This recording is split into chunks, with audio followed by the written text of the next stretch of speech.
Amados irmãos, vamos ler agora a palavra de Deus. Vamos fazer uma leitura antes da leitura do catecismo. O texto nessa manhã é 1 Coríntios, capítulo 5. Então vamos ler todo o capítulo 5 de 1 Coríntios.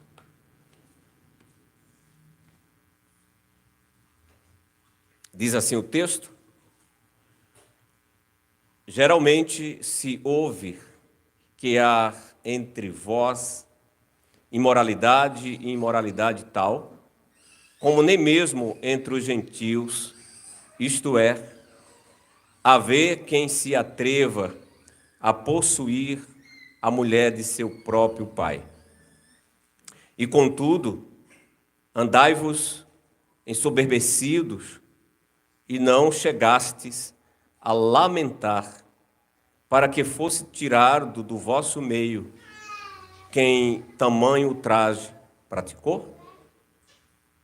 Eu, na verdade, ainda que ausente em pessoa, mas presente em espírito, já sentenciei, como se estivesse presente, que o autor de tal infâmia seja, em nome do Senhor Jesus, reunido a vós e ao meu espírito, com o poder de Jesus, nosso Senhor, entregue a Satanás para a destruição da carne, a fim de que o espírito seja salvo no dia do Senhor Jesus. Não é boa a vossa jactância. Não sabeis que um pouco de fermento leveda a massa toda? Lançai fora o velho fermento, para que sejais nova massa, como sois de fato, sem fermento. Pois também Cristo, nosso Cordeiro Pascal, foi imolado.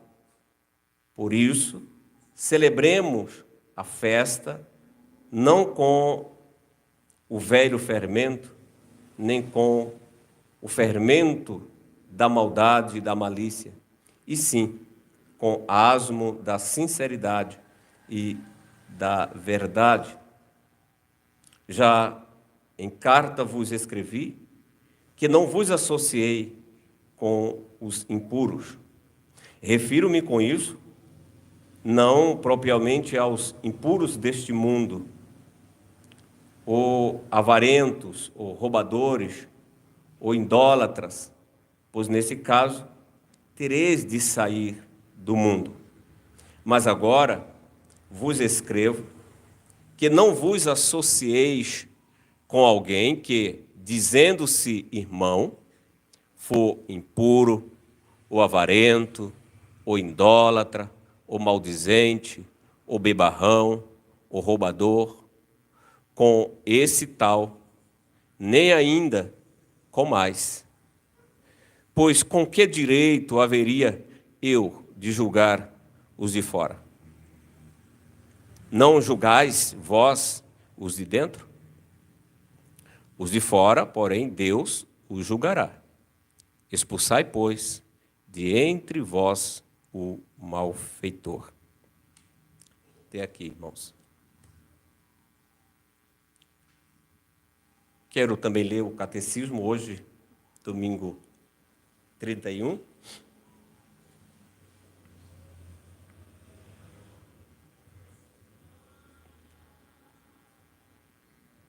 Nós chegamos à pergunta 83. Pergunta 83, domingo 31, diz: o que são as chaves do reino do céu? Resposta: a pregação do Santo Evangelho, a disciplina eclesiástica. É por esses dois meios que o reino do céu se abre para os que creem e se fecham para os incrédulos. Pergunta 84. Como se abre e se fecha o reino do céu pela pregação do Evangelho? De acordo com o mandamento de Cristo, o reino do céu se abre quando se proclama e se testifica de público a todo crente, individual ou coletivamente, que Deus perdoou de fato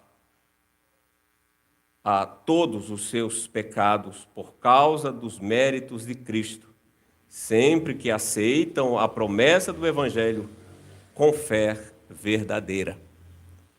O reino do céu se fecha quando se proclama e se testifica a todos os incrédulos e hipócritas que, enquanto não se arrependerem, a ira de Deus e a condenação eterna repousa sobre eles. Segundo este testemunho do Evangelho, Deus o julgará, tanto nessa quanto na vida por vir. Pergunta 85. Como se fecha e se abre o reino do céu pela disciplina eclesiástica? De acordo com o mandamento de Cristo, aqueles que se chamam de cristãos, mas que se mostram não cristãos na doutrina ou na vida, devem ser, em primeiro lugar, e de modo fraternal, essa palavra é muito importante, em primeiro lugar e de modo fraternal, admoestado, mas, veja, outra frase importante, mas de uma vez.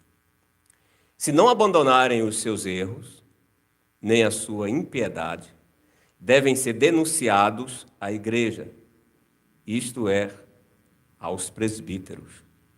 Se também não derem ouvidos às admoestações deles, serão proibidos de participar dos sacramentos e excluídos da congregação cristã pelos presbíteros e do reino de Cristo pelo próprio Deus.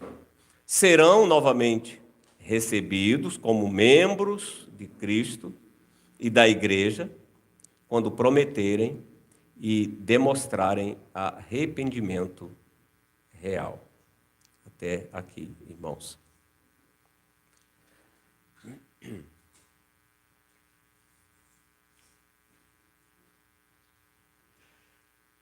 Amada congregação de nosso Senhor Jesus Cristo, todos aqui sabem, eu creio, que para alguém entrar em um determinado país, é necessário certas condições. Primeiramente, para esta pessoa obter visto, para ela ter permissão, por exemplo, de visitar, estudar, ou até mesmo morar em tal país.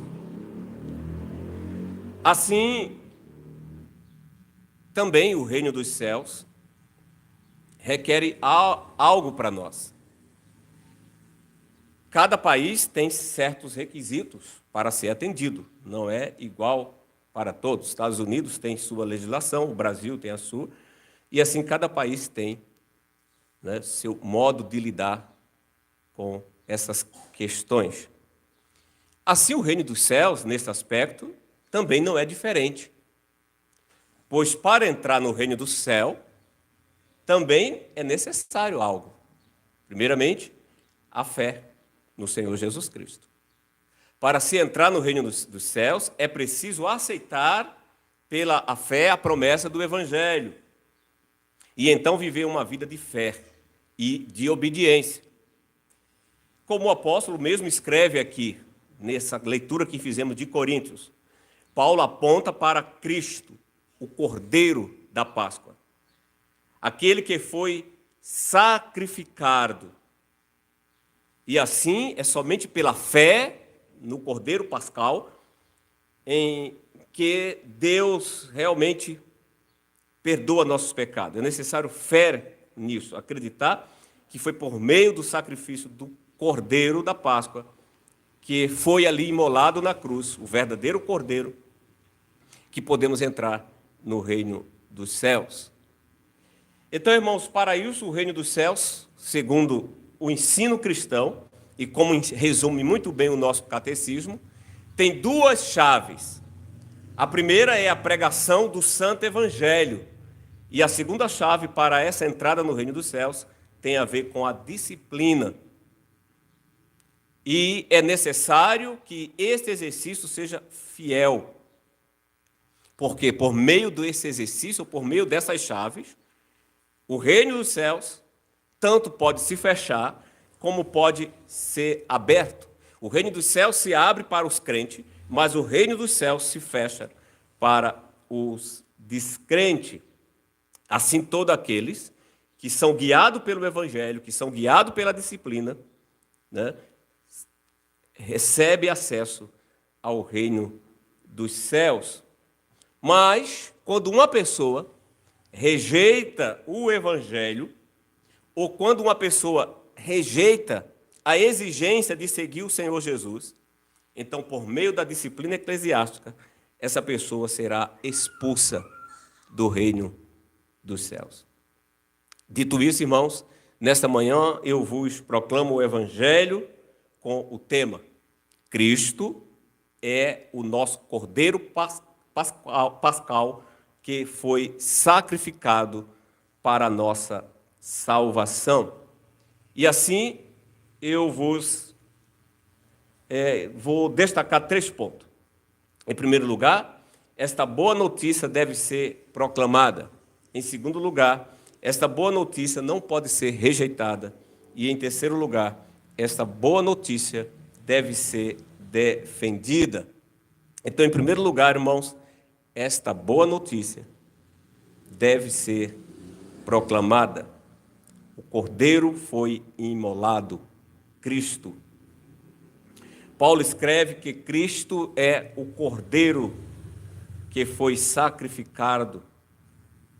E assim, sabemos que quando Paulo fala de Cristo como o Cordeiro Pascal, que foi sacrificado, ele está se referindo, claro, àquele Cordeiro da Páscoa, que está registrado em Êxodo, capítulo 12 e 13. Eu creio que vocês conhecem essa história. Páscoa significa passagem, e Paulo aqui realmente apontou de uma forma muito certa Cristo como a porta para a entrada no reino dos céus. Vocês conhecem ali que Deus, na história, Deus está agora determinado a tirar o seu povo do Egito para uma terra que ele havia prometido aos os seus escolhidos. Mas o rei Faraó não deixaria o povo partir. E por meio de Moisés, Deus disse a Israel para matar um cordeiro. Ele deveria agora depois pegar o sangue desse cordeiro e espalhar nos batentes das portas de suas casas. Pois naquela noite, o Senhor disse que o anjo da morte voaria sobre o Egito e feriria todos os primogênitos. Mas o anjo da morte também ia passar por cima da casa ou das famílias protegida pelo sangue do cordeiro. E na casa em que estivesse a marca, haveria proteção. Então, sabemos que essa 10ª praga convenceu o Faraó, a deixar Israel partir.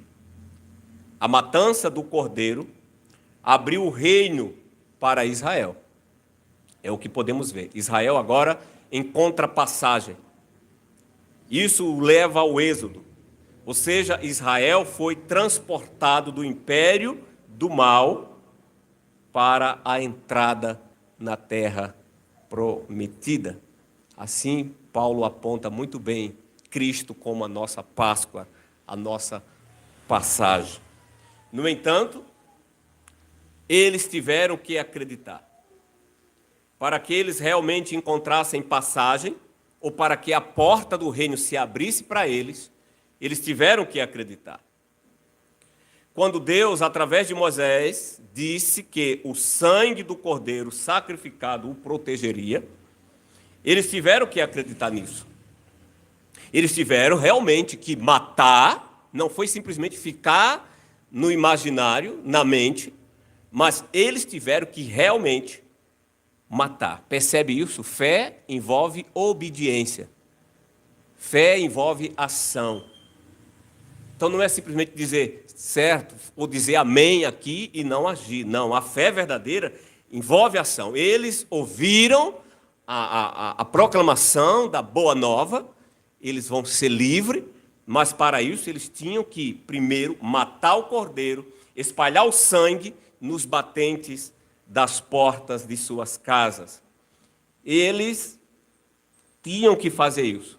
Se eles não tivessem acreditado, e se eles não tivessem feito isso, o anjo da morte os mataria, assim também como matou todos os primogênitos do Egito. Irmãos, o que temos aqui é uma questão de fé e obediência. O Evangelho é isso.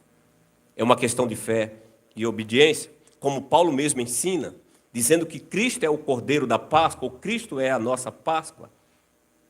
Cristo é a Páscoa que ele está prefigurando o Antigo Testamento.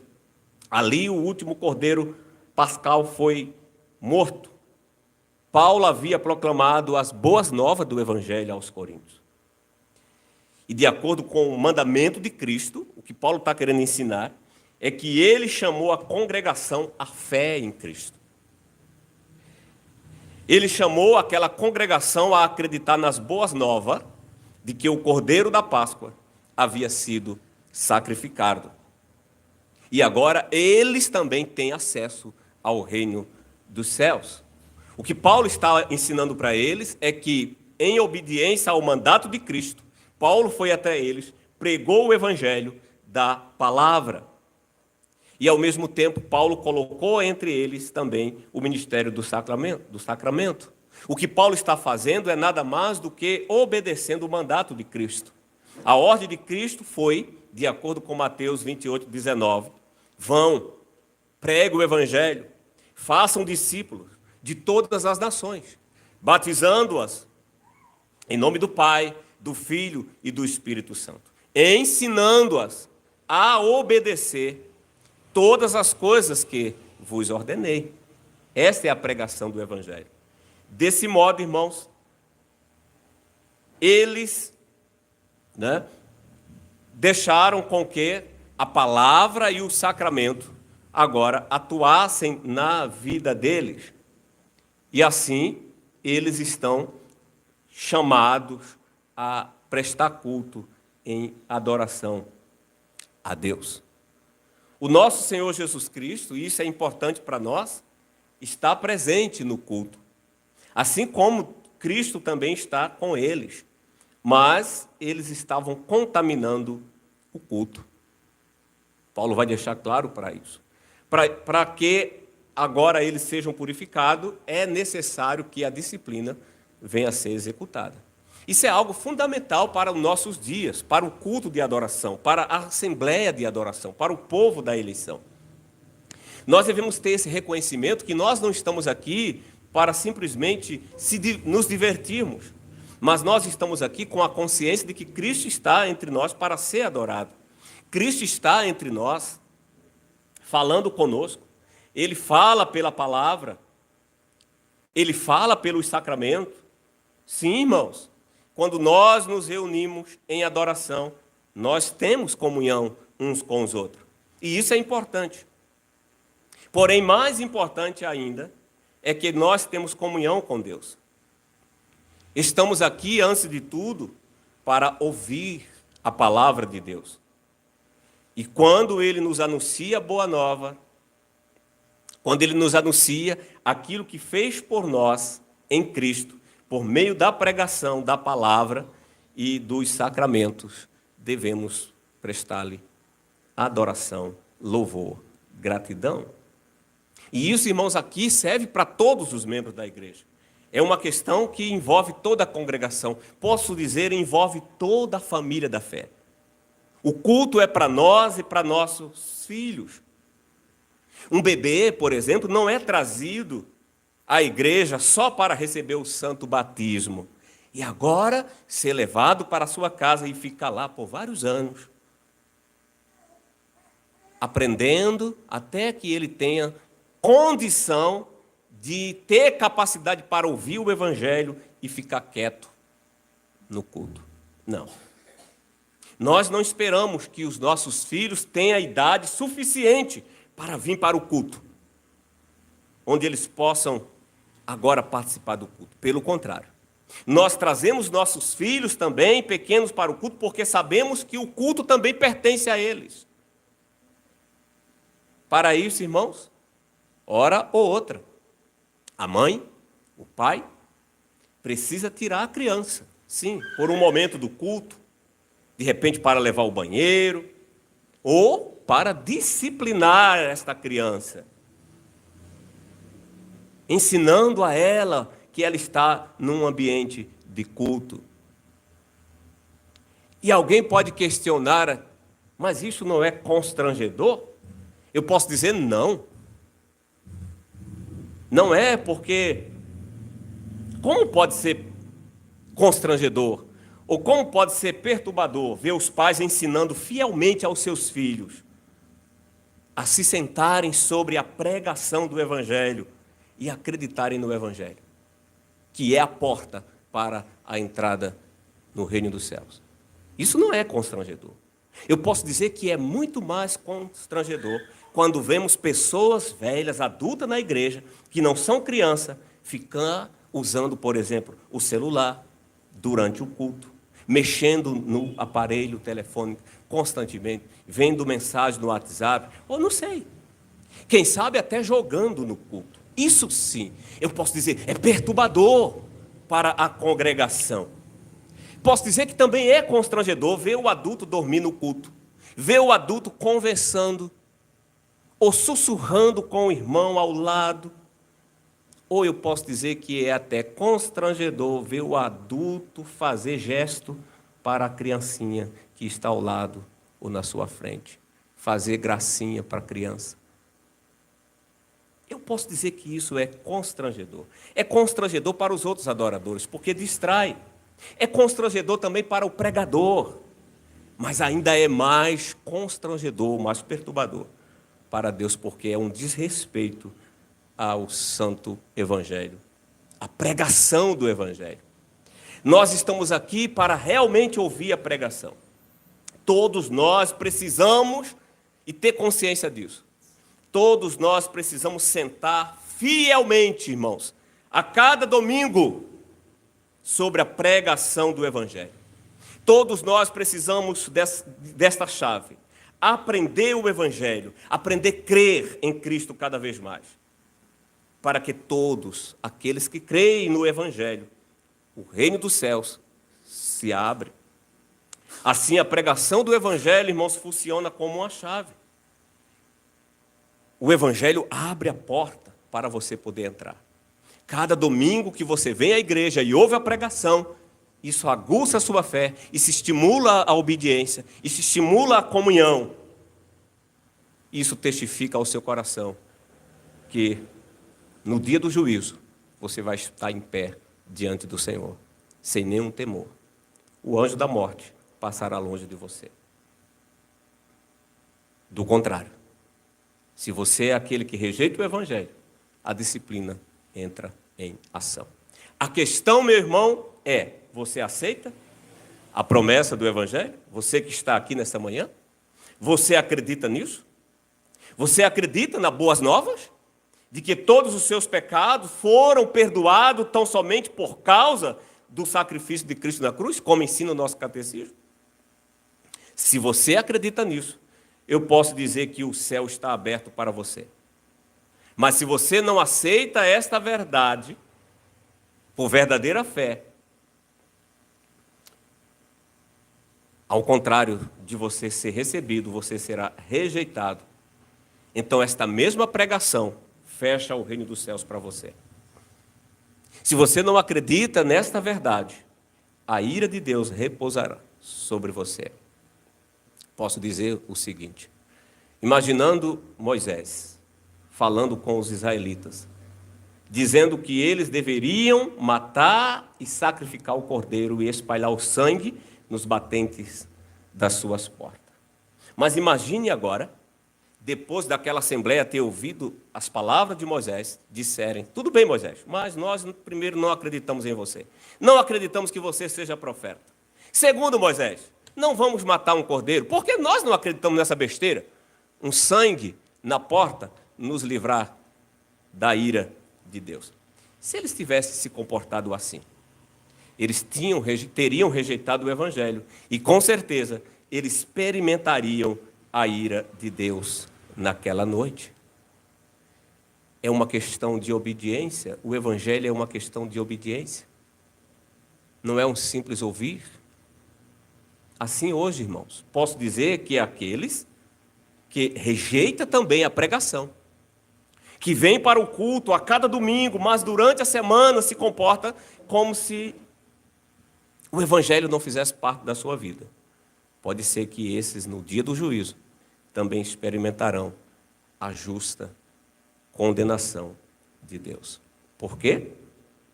Esta boa notícia, irmãos, não pode ser rejeitada. A notícia de que o Cordeiro foi morto para nos dar passagem ou para nos dar entrada ao reino dos céus, essa notícia não pode ser rejeitada. O Evangelho, irmãos, isso é o nosso segundo ponto. O Evangelho, ele pode ser rejeitado por duas coisas, como ensina o catecismo, como também ensina o texto que lemos nessa manhã. Primeira, pela incredulidade, e segunda, pela hipocrisia. Coríntios é um exemplo disso. Havia uma incredulidade na igreja de Corinto, mas também havia uma hipocrisia acontecendo ali. Nós lemos sobre isso nesse capítulo 5. Na igreja de Corinto, havia um homem que estava vivendo ou morando com a esposa de seu pai. O texto não diz claramente quem era, mas provavelmente deve ser madrasta dele. E a lei de Deus proíbe isso. A lei era muito clara de que um homem não devia deitar-se com a esposa de seu pai. Levítico 18 declara que isto é algo detestável a Deus. Não essa prática, mas tantas outras. Isto contamina a terra. No contexto hoje do Novo Testamento, podemos dizer que determinadas práticas contaminam a igreja. Já era ruim para a igreja de Corinto o suficiente desse membro estar morando com a madrasta. Isso já era algo terrível, imagine isso. Aquele membro que era conhecido da congregação, parece que o seu pai também é conhecido, está nas entrelinhas, e de repente esse homem está chegando na igreja de mão dada com a sua madrasta. Ela havia abandonado, trocado o pai pelo filho. E a igreja de Corinto estava aceitando isso, por isso que falamos da incredulidade e da hipocrisia. Eles estavam tolerando isso. Paulo questiona eles duramente. Eles estavam orgulhosos. Paulo fala da jactância dele. Eles estavam orgulhosos em lidar com essa situação. Eles estavam se gabando da liberdade do Evangelho. Irmãos, o que podemos ver é que essa igreja tinha distorcido tanto o Evangelho da graça, que agora no ensino deles, na teologia deles, havia atividade até mesmo para alguém viver contrário à lei de Deus. Isso é triste quando acontece com uma igreja. Com isso, podemos ver que o que Paulo está ensinando para eles é que houve uma rejeição do Evangelho. Cristo, o Cordeiro da Páscoa, que havia sido crucificado, agora estava a assembleia, a cerimônia deles, onde o Cristo, o Cordeiro pascual que está entre eles, e que eles deveriam agora acolher em seus corações, eles estavam contaminando o seu culto ou a sua cerimônia com fermento. Lemos isso na Bíblia. Porque fermento, hora outra, é usado como imagem de pecado. E por isso nós temos esse espelho também ali na Páscoa. Eles deviam matar o cordeiro, passar o sangue, assar o cordeiro, e comer o cordeiro com pães asmo. Essa foi a refeição da Páscoa. Naquela noite que eles sacrificaram o cordeiro, eles deveriam agora também comer o pão sem fermento. O pão que eles comeram na noite da Páscoa não devia ter fermento. E Paulo aqui realmente ele faz uma alusão a isso. O que Paulo está dizendo para eles é o seguinte: uma vez que o cordeiro da Páscoa está entre vocês, uma vez que o cordeiro foi crucificado e vocês agora fazem parte do cordeiro, não é permitido que no meio de vocês esteja o fermento do pecado, porque isso contamina a congregação. Com isso, Paulo está dizendo que eles estavam contaminando a mensagem. Eles estavam rejeitando Cristo. Não apenas o homem que estava em pecado, mas toda a congregação que estava tolerando aquele pecado. Paulo diz que eles estavam sendo insinceros. Percebe? Essa boa nova não pode ser rejeitada. Mas lembre-se disso. Ela pode ser rejeitada pela incredulidade, mas pela hipocrisia. E aí Paulo destaca realmente essas duas coisas. Paulo diz: vocês estão sendo insinceros. Essa é uma outra palavra para dizer hipócritas. Vocês estão sendo hipócritas. Hipocrisia é uma interpretação, é uma palavra também para interpretar. Ou seja, vocês estão nada mais do que interpretando os papéis. Vocês estão querendo ser santos, mas na prática vocês não são. Vocês estão fingindo ser filhos obedientes de Deus, enquanto, na verdade, pessoas no meio de vocês estão vivendo em pecado e vocês estão tolerando isso. Esse membro da igreja, o que Paulo está dizendo é, que vive com a esposa de seu pai, é culpado. E vocês são culpados com ele pela hipocrisia.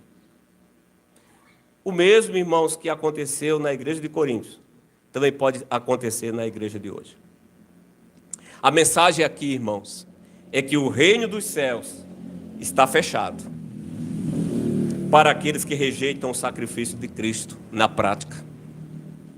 Para aqueles que vivem como se o cordeiro não tivesse sido sacrificado. Para aqueles que permitem que o fermento do pecado continue em suas vidas, fazendo sua obra. O reino dos céus está fechado para aqueles que dizem, sim, nós sabemos que a Bíblia ensina sobre tal assunto. Mas nós somos iluminados. Nós podemos lidar com determinadas questões que a Bíblia condena.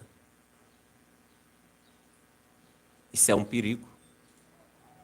Por isso, nesta manhã, mais uma vez eu pergunto, e você, meu irmão? Você que está aqui, vive no pleno reconhecimento de que Cristo, nosso Cordeiro, foi sacrificado? Agora, meu irmão, é hora do pão sem fermento. Não é tempo de fingirmos sermos o que não somos. Agora é hora de varrer até a última migalha do pão fermentado da sua vida. Aquela hipocrisiazinha que está lá. Aquela maldadezinha que está guardada no seu coração. Aquele ódio que você está alimentando contra o irmão. Aquela invejazinha que está lá dentro. Aquela fofoquinha. Que hora ou outra, quando você se junta com o irmão, é para dizer, olha, fulana, ciclano. Cuidado com isso. Isso é um sinal perigoso. Isso é um sinônimo de que você não está fazendo causa do cordeiro que foi sacrificado por você. Ainda há fermentos contaminando a comunhão, a congregação. Elimine isso da sua vida. Agora, meu irmão, é hora de remover o pecado da sua vida. Agora é hora de parar de fingir.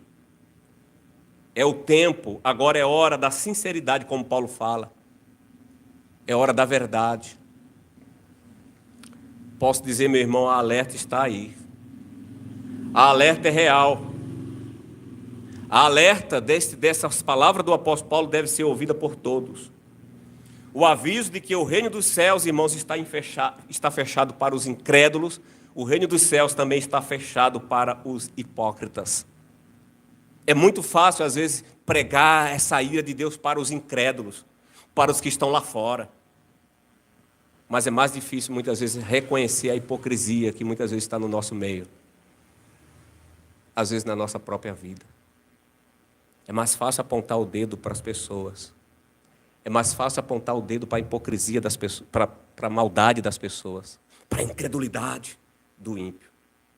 Mas é mais difícil, como aquela igreja de Corinto estava fazendo, olhar para a sua própria vida. Aquela igreja deveria olhar para a própria congregação e ver que eles estavam sendo hipócritas. Ele estava acolhendo entre eles alguém que estava vivendo contrariamente à lei de Deus. Irmãos, devemos lembrar disso. A ira de Deus e a condenação eterna repousa sobre aqueles que rejeitam Cristo, o Cristo crucificado, a menos que se arrependa. E o nosso catecismo diz que essa rejeição se dá pela incredulidade e pela hipocrisia. Nosso catecismo está tomando realmente esse texto de Corinto. E para concluir, irmãos, em terceiro lugar, esta boa notícia agora deve também ser defendida. Paulo anuncia, Paulo diz que esse evangelho não pode ser rejeitado. Eles estavam rejeitando o evangelho pela hipocrisia deles. E aí Paulo diz, pelo contrário, vocês devem defender o evangelho. Então esse é o nosso terceiro ponto. A notícia de que o Cordeiro Pascual foi sacrificado. O Cordeiro da Páscoa foi imolado em nosso lugar. Essa notícia deve ser defendida. Paulo diz para aquela igreja, no lugar de eles se orgulhar, como eles estavam se orgulhando, sendo permitindo, né, com que aquele irmão convivesse entre eles. Pelo contrário, Paulo disse que aquele irmão era culpado de imoralidade. E por causa disso, Paulo diz, olha, vocês devem defender o evangelho. E o modo de vocês fazerem isso é entregar este homem a Satanás. Por seu estilo de vida, irmãos, aquele homem tinha escolhido Satanás, é o que Paulo está dizendo.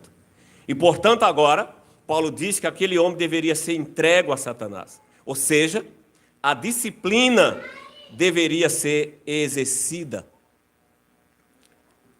para excomungá-lo.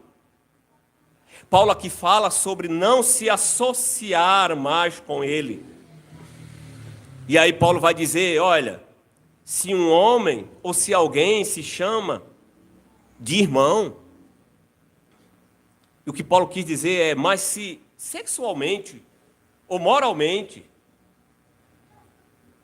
ele está vivendo, né, de uma forma indecente, eles não deviam mais se associar com ele. Por quê? Paulo ordena que não só expulso, mas Paulo diz que não podemos comer com alguém que se diz irmão e vive como um insolente. Porque no contexto de comer uma refeição com alguém, é uma forma de comunhão. Você não come com um estranho. Quando você acolhe alguém para comer na sua casa, você está dizendo que você quer ser amigo dessa pessoa ou que essa pessoa é seu amigo. E assim Paulo está dizendo, expulse o perverso do seu meio. Ou do meio de vocês. Não se associe com ele. Paulo diz, não compartilhe com ele uma refeição. É o que Paulo está dizendo à igreja de Corinto. Ou seja, Paulo está dizendo, vocês têm a tarefa de exercer a disciplina espiritual. Ou seja, a igreja tem essa missão de exercer a disciplina sobre seus membros. Podemos dizer, meu irmão, como também vimos no catecismo, toda disciplina começa com a autodisciplina. A disciplina começa com você mesmo. O conselho do Evangelho é para que você se autodiscipline. É para que você analise sua vida de acordo com a palavra de Deus. Assim você deve disciplinar a si mesmo. Cristo nos chama para viver uma vida disciplinada, uma vida de obediência. Depois de você disciplinar a si mesmo, a igreja deve aplicar a disciplina mútua. Ou seja, nós devemos também disciplinar uns aos outros. Devemos chegar para os nossos irmãos e advertir uns aos outros. Devemos admoestar uns aos outros quando saímos da linha. Não devemos simplesmente ignorar o nosso irmão que está errando. Não. Devemos procurar esse irmão, não com arrogância, não com prepotência, não com pedras na mão, mas como ensina o nosso catecismo. Devemos fazer isso de maneira fraternal. É um irmão. Eu devo chegar a esse irmão e admoestar, conversar e dizer: meu irmão, eu amo você em Cristo, mas eu não posso concordar, meu irmão, com isto, ou com essa prática, ou com essa atitude, meu irmão, que você está tendo concernente à igreja, concernente aos presbíteros, ao ministro da palavra, concernente ao irmão fulano, à irmã fulana. Eu não posso concordar, meu irmão. Procure ele, converse, tire isso do seu coração. Depende do contexto, a situação, que você pode dizer: meu irmão, abandone isso. Percebe? A igreja é chamada às admoestações mútuas. Agora, se essas admoestações não produzirem fruto de arrependimento, então os presbíteros da igreja se envolvem. A pergunta que eu faço aqui é: você entende o papel e a tarefa do conselho quando eles são envolvidos? A questão que devemos, às vezes, como igreja, perguntar é se temos um apreço suficiente por tal responsabilidade que certos homens assumem na igreja. Como diz Hebreus 13, 17, obedeçam os seus líderes, submetam-se à autoridade deles. E ali diz: porque eles vigiam por vossas almas, como homens que devem prestar conta. E aí o texto, de forma imperativa, diz: obedeça-os. Isso é forte. Obedeça-os. Então, meu irmão, quando você faz uma profissão pública de fé, você promete isso. Você promete se submeter voluntariamente à admoestação e à disciplina da igreja.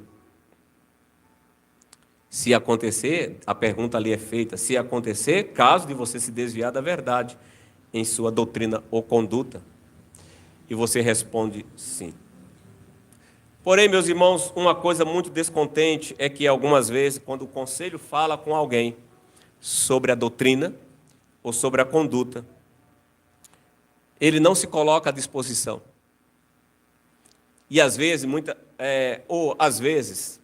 não sempre, mas acontece, há ocasião na igreja em que membro e conselho estão como cão e gato, ou como gato e ratos. Mas uma coisa deve ficar clara para a igreja: os pastores da igreja não são pastores alemães. Eles não estão para devorar, para atacar, para morder, mas para pastorear. Isso deve ficar claro para todos. O que acontece, irmãos, é que muitas vezes a congregação diz que os presbíteros têm simplesmente opinião. Ou simplesmente opiniões. Eles admoestam pela palavra de Deus. A pessoa ouve, às vezes, mas diz, mas isso é apenas a sua opinião. Mas, de acordo com o ensino bíblico, os presbíteros da igreja não têm apenas opiniões. Eles também falam com autoridade em defesa do Evangelho de Cristo. Isso significa que os presbíteros ou o conselho da igreja nunca... não significa que eles nunca erram. Não é isso. Eles podem errar. E há casos em que o membro da igreja pode expor a sua situação. O membro da igreja pode entrar em um diálogo, em uma discussão aberta.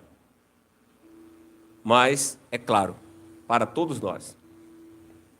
Nunca devemos esquecer que o Senhor Jesus deu aos presbíteros uma tarefa importante. A tarefa de lidar com a congregação, liderar a congregação, exercer a disciplina para admoestar o pecador. E, se possível, como Paulo ensina aqui, expulsar da congregação o imoral, expulsar da congregação o incrédulo, expulsar aquele que está deliberadamente desobediente, expulsar o impenitente. E fazer isso em quê? Em defesa do Evangelho. Para que não sejamos culpados de hipocrisia. Em defesa do Evangelho. Porém, meus irmãos, expulsar um ímpio não é uma coisa fácil. Não é uma coisa feliz a se fazer. Mas é necessário. E isso se faz para a glória de Deus, para o bem da igreja, para o bem-estar da congregação. Devemos chamar esse pecador ao arrependimento, porque isso deve ser a função da disciplina. Como diz a nossa pergunta 85. Se eles novamente forem se arrependerem, eles serão recebidos como membros de Cristo e da igreja, quando prometerem e demonstrarem arrependimento real. Finalizo. Amados em Cristo, o nosso Cordeiro já foi crucificado. E esse é o Evangelho. Agora, meus irmãos, vamos proclamar esse Evangelho com a nossa vida. Vamos eliminar o fermento e a hipocrisia da nossa vida. Pertencemos a Cristo. Somos irmãos. Fomos chamados à comunhão. Fomos lavados. O sangue foi aspergido sobre nós. Fomos chamados à ceia. Todos aqui fomos chamados a comer o pão sem fermento. Pense sobre isso. Assim, meu irmão, nessa manhã, primeiramente, eu exorto você, pratique a autodisciplina. Mas não só isso, meu irmão, vamos guiar uns aos outros. Vamos ser fiéis em disciplinar e estimular uns aos outros, ou discipular uns aos outros, como Jesus disse, ide pregai, fazer discípulos. Vamos advertir uns aos outros. Vamos encorajar uns aos outros, no lugar de criticar ou falar mal. Como igreja local aqui, vamos orientar uns aos outros. Por que não dizer, meus irmãos, vamos orar uns pelos outros? É o mais correto. Às vezes, até ouvindo uma notícia sobre um determinado comportamento do irmão, o nosso papel é, irmão, vamos orar. Nesse momento, irmão, vamos fazer uma oração pelo nosso irmão. Para Deus ter misericórdia. Mas também, meus irmãos, vamos aceitar as admoestações dos nossos líderes. Jamais, meu irmão, rejeite a boa nova. Escolhendo viver separado de Cristo. Jamais rejeite isso. escolher viver no pecado, pela hipocrisia. Ao contrário, meu irmão, vamos acreditar na proclamação do Evangelho de que Cristo morreu por nós. E agora vamos viver de acordo com Ele. Ou seja, vamos viver na fé e na obediência da fé. Vamos fazer o que Cristo nos ordena. Então você pode saber, meu irmão, que o reino do céu está aberto para você. Os portões dos céus estarão sempre abertos para você. Eu sei que pode ser difícil alguém entrar em um determinado país, como eu falei no início. É preciso muitas vezes fazer exames médicos, passar por várias situações, é necessário preparar uma papelada muito grande, tem que ter passaporte, vistos em vigor, tem que estar em dia. A burocracia, eu posso dizer, é grande para entrar em um país estrangeiro. Porém, irmãos, para obter acesso ao reino dos céus, tudo que você precisa fazer é ter fé no Senhor Jesus Cristo. Tudo que você precisa fazer é crer que Deus perdoou seus pecados tão somente pelos méritos de Cristo. E eu posso dizer que, assim sendo, você vai desfrutar do acesso total e gratuito ao reino dos céus. Por isso, meus irmãos, esta é a boa notícia que devemos proclamar, que devemos defender e não rejeitar, mas professar com todo o nosso coração. Amém.